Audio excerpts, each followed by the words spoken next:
Shalom, shalom peuple de Dieu, j'aimerais tout simplement partager avec vous la parole de Dieu. Et le thème auquel nous sommes en train de partager, c'est la purification.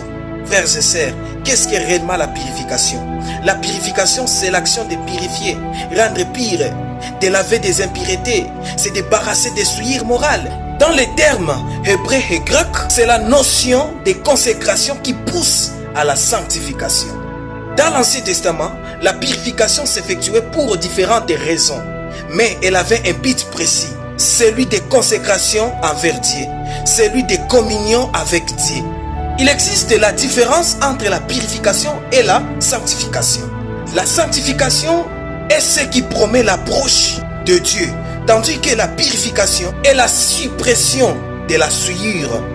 Dans l'Ancien Testament, une personne impure ne pouvait ni servir Dieu, ni se tenir dans sa présence.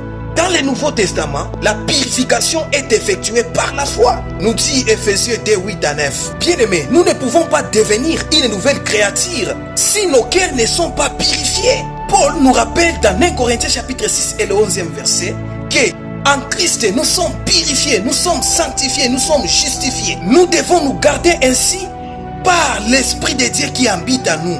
Frères et sœurs, en venant en Christ, nous sommes purifiés, lavés de toute impureté du péché. Nous devons nous garder pire, sans tache, afin d'être présentés à Christ comme une épouse vêtue de sa robe blanche. La purification de tous les jours est nécessaire à notre marche spirituelle si nous voulons être en communion constante avec Dieu. Sans cette purification, nous ne pouvons espérer voir une communion, une intimité avec Dieu.